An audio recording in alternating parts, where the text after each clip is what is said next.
be with you. And with your spirit. A reading from the Holy Gospel according to John. Glory to you. Among those who went up to worship at the festival were some Greeks. They approached Philip, who came from Bethsaida in Galilee, and put this request to him, "Sir, we should like to see Jesus."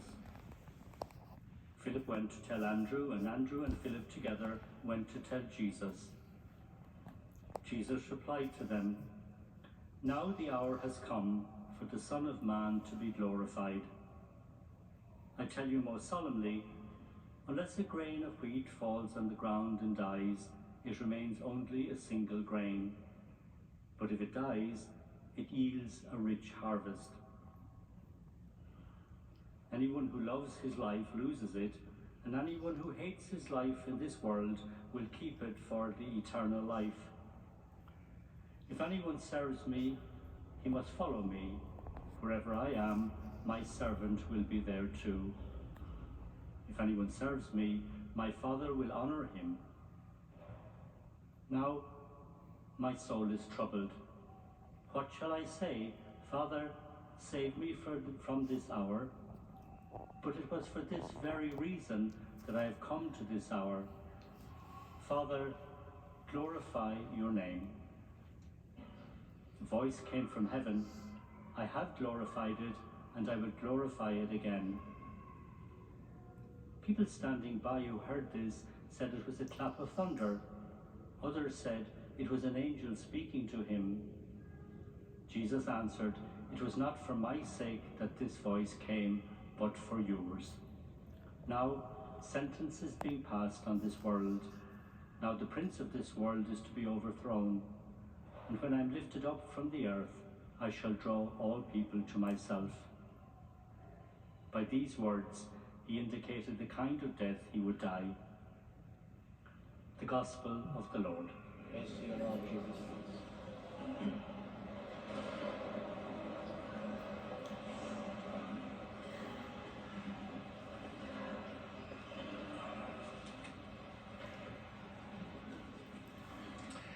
St. Patrick's great gift to the Irish, as we know, was the gift of faith. And today it is fitting that we give thanks to God for the gift of faith and reflect on how we can continue to hand on the faith under very difficult circumstances to the next generation. The former parish priest of Ballintubber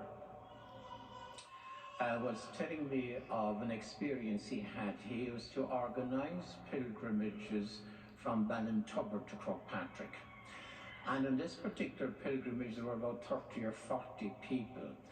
And at the beginning, what he used to give each one of them a little stone to take up to the top of Kirkpatrick to symbolise the intention for which they were doing the pilgrimage. And on this particular pilgrimage, there was a middle-aged lady who was a little overweight, and she wasn't able to keep up with the main group. So he decided to walk with her. And as time was going on, the distance between themselves and the group was getting bigger and bigger, so he was getting impatient with her. And then she said to him, she said, "Father, could you give me a few minutes? There's something I need to talk about." He said, "Certainly." So they sat down on a rock, and she began to tell her story. She said, "Not far from here, 3 of my children are buried in the same grave. A 7-year-old son died of meningitis. A 16-year-old son was killed in a tractor accident in the farm. And a 19-year-old daughter died of a drowning accident while on holidays in America." And he said he prayed that the ground would open and swallow him. He felt so embarrassed. Here he was getting impatient with her, and here she was trying to climb Kirkpatrick. And then she went on to say, she said, "The reason why I'm climbing is I want to give thanks to God for the gift of faith, because that's what kept me alive." I want to give thanks to God for the gift of faith. And she asked him if he would take the stone for her up to the top of Kirkpatrick, and the stone symbolised her gratitude, her thanks to God for the gift of faith. Nothing is more important than our faith. And we should give thanks to God every day for the gift of faith. Rose Kennedy, the mother of the American Kennedy family, once said, she said, if God took away from her every gift she had, the one gift she would ask for was the gift of faith. And here and now, practically every day, we constantly meet parents and grandparents worried about their children and their grandchildren giving up the practice of the faith. And of course, when you meet people worried about it, you can be sure that they have fulfilled their duty and that they have handed the faith on to the next generation. And all you can do really is to support them and pray for them. It's the call of every baptized person to evangelize and to hand the faith on. And a question we might ask ourselves today on St. Patrick's Day is, how do I, in my circumstances, hand the faith on to others? And the secret is to focus on one person at a time. That is the person you are with. Never worry about numbers. How do you hand the faith on to that person? First of all, there's no need for a sermon. You don't have to be ordained. St. Francis used to say, when you preach, use words only if necessary. The secret is example. Example is effective, and it's contagious, and it works. Example is not the main way of influencing others, it's really the only way. The example of a mother in the home and the example of a father in the home, there's no substitute for that. And family prayer is another very effective way of passing the faith on from one generation to the next.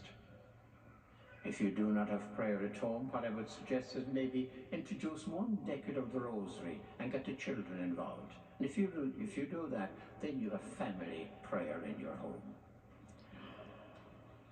Don't just tell them, show them.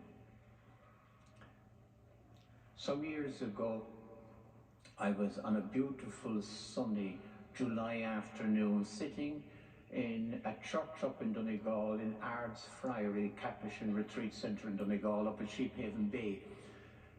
And a young mother came in with her child. The child, I said, was probably about 3 years old. She went up to the front of the church and she was obviously telling the child about statues and about the altar and about the tabernacle. She then proceeded to show him how to genuflect. She used to genuflect first, and then she would get him to genuflect. And every time he genuflected, inevitably he stumbled and fell over and got into hysterical laughter. He was really enjoying it. She was too.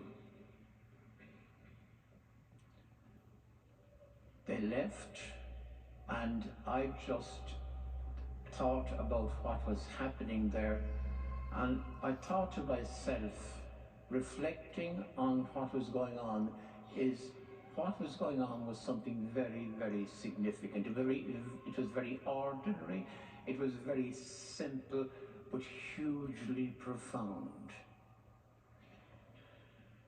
What she was doing was handing the faith on to her child, and both of them were enjoying it. That's how it's done. And now we'll stand, and today being the Feast of St. Patrick, instead of the Creed, we'll have the renewal of our baptismal promises. We come before God